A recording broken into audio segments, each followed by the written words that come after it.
সুখবর বন্ধুরা, আজ বাংলার বাজারে প্রচুর পরিমাণে বেড়ে গেল আলুর দাম। বৃষ্টিপাতকে কেন্দ্র করে দক্ষিণবঙ্গের পাশাপাশি উত্তরবঙ্গের প্রায় প্রত্যেকটি জেলাতেই শাকসবজির ফসল প্রায় প্রত্যেকটা জিনিসই নষ্ট হয়ে গিয়েছে, যার ফলে আলুর দাম কিন্তু বর্তমান বাজারে আস্তে আস্তে বাড়তে শুরু করেছে। আবহাওয়া দপ্তর জানিয়েছে এই মাস শেষ হওয়ার আগেই বঙ্গোপসাগরে কিন্তু আবারও নতুন করে তৈরি হতে পারে গভীর নিম্নচাপ, আর এর ফলে সমগ্র পশ্চিমবঙ্গের পাশাপাশি বাংলাদেশ জুড়ে থাকছে ভারী থেকে অতি ভারী বৃষ্টিপাতের পূর্বাভাস। আর আবহাওয়া দপ্তরের কথা যদি অক্ষরে অক্ষরে মিলে যায়, তবে কিন্তু পশ্চিমবঙ্গের বাজারে আলুর দাম অগ্নিমূল্য হতে কেউ কিন্তু আটকাতে পারবেন না। বর্তমানে আজকের দিনে দাঁড়িয়ে বাংলার উত্তরবঙ্গ থেকে শুরু করে দক্ষিণবঙ্গের প্রায় প্রত্যেকটি জেলাতেই আলুর দাম কোথাও কিন্তু 50 টাকা, কোথাও বা 80 টাকা এবং সর্বোচ্চ 100 টাকা পর্যন্ত বস্তা প্রতি দাম বৃদ্ধি পেতে দেখা গেল। এবং আগামী এক সপ্তাহের মধ্যেই এই দাম কিন্তু আরো প্রবল বেগে বাড়তে চলেছে।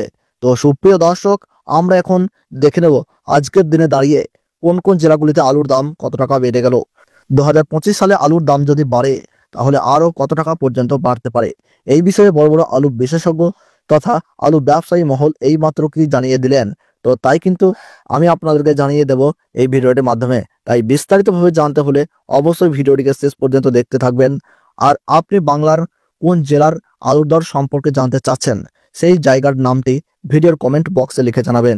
এবং সবার আগে সবার প্রথমে আলু সম্পর্কিত যে কোনো খবরের আপডেট পেতে হলে আমাদের এই ইউটিউব চ্যানেলটিকে সাবস্ক্রাইব করে পাশে থাকা বেল বাটনটি অল করে রাখবেন। তাহলে চলুন প্রিয় দর্শক, এক নজরেই দেখে নেওয়া যাক। শুধু পশ্চিমবঙ্গই নয়, আসাম, বিহার, ঝাড়খণ্ড, উড়িষ্যা, ত্রিপুরা, আগরতলা প্রত্যেকটি জায়গাতেই বর্তমানে আলুর চাহিদা বৃদ্ধি পেতে দেখা যাচ্ছে। তার সব থেকে বড় কারণ হলো বৃষ্টিপাত। বর্তমানে প্রত্যেকটি রাজ্যেই কিন্তু দফায় দফায় কোথাও বা ভারী বৃষ্টিপাত এবং কোথাও বা মাঝারি বৃষ্টিপাত লক্ষ্য করা যাচ্ছে। মূলত বৃষ্টিপাতকে কেন্দ্র করেই কিন্তু বর্তমানে এই আলুর চাহিদা বাড়তে দেখা গেছে এবং আগামী দিনে আলুর চাহিদা কিন্তু আরো প্রবল বেগে বাড়তে চলেছে। উত্তরবঙ্গ থেকে আসাম, ত্রিপুরা এই সমস্ত জায়গায় কিন্তু আলুর রপ্তানি করা হচ্ছে এবং দক্ষিণবঙ্গ থেকে বিহার, ঝাড়খণ্ড, উড়িষ্যা এই সমস্ত জায়গাতেই আলুর রপ্তানি করা হচ্ছে। অর্থাৎ দুই বঙ্গ থেকেই বর্তমানে কিন্তু আলুর রপ্তানি শুরু হয়ে গিয়েছে। অপরদিকে উত্তরপ্রদেশ, দিল্লি, পাঞ্জাব এই সমস্ত জায়গাতেও কিন্তু আলুর দাম সামান্য পরিমাণে বৃদ্ধি পেয়েছে। অনেক বিশেষজ্ঞরা জানিয়েছেন এই সময় আপনারা নিজেদের কিছু সংখ্যক আলু বের করে তা বিক্রি করে ফেলুন এবং তা বিক্রি করে নিজেদের লাভ ওঠান এবং অবশেষে যখন দাম আরো বৃদ্ধি পাবে তখন বাকি আলুটুকু বিক্রি করে লাভের পয়সাটুকু তুলে নেবেন, আর তাতেই কিন্তু আপনার ভালো হবে।